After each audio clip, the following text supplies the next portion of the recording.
મહત્વપૂર્ણ સમાચાર મળી રહ્યા છે આપને આપી દઈએ દિલ્હી માટે નીતિશ કુમાર રવાના થયા હોવાના સમાચાર છે। આ પહેલા તેમણે બિહારમાં જેડીયુના નેતાઓ સાથે અલગથી બેઠક કરી અને હવે એનડીએની બેઠકમાં ભાગ લેવા માટે નીતિશ કુમાર દિલ્હી માટે રવાના થયા હોવાના સમાચાર।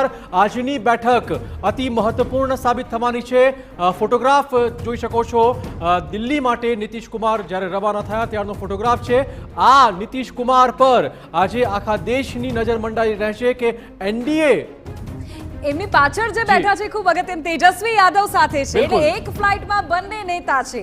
તમે જુઓ, એકની એનડીએ સાથે બેઠક છે, એકની ઇન્ડિયા અલાયન્સ સાથે બેઠક છે। એક જ ફ્લાઇટમાં દિલ્હી જવા રવાના થયા છે અને આ ફ્લાઇટની વાતચીત પર સૌની નજર રહેશે। આખરે આ ફ્લાઇટમાં શું વાત થશે, શું શુભકામનાઓ આપશે બંને એકબીજાને કે પલટી મારશે, કેટલી શક્યતાઓ છે, આ બધી જ વાતો ચોક્કસ થઈ હોવી શકે છે।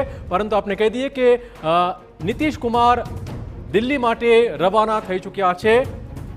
અનેક મહત્વપૂર્ણ સમાચાર પણ મળી રહ્યા છે, એ પણ આપી દઈએ આપને।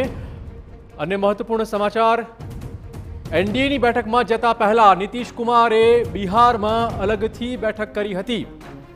જેડીયુના નેતાઓ સાથે, સાંસદો સાથે તેમણે મહત્વપૂર્ણ મુલાકાત કરી અને હવે આગામી દિવસોમાં, આગામી કલાકોમાં હવે કયા પ્રકારનો ટર્ન લેવો રાજનીતિનો, એ બાબતે ચોક્કસ જેડીયુના નેતાઓ સાથે તેમણે ચર્ચા કરી હોઈ શકે છે।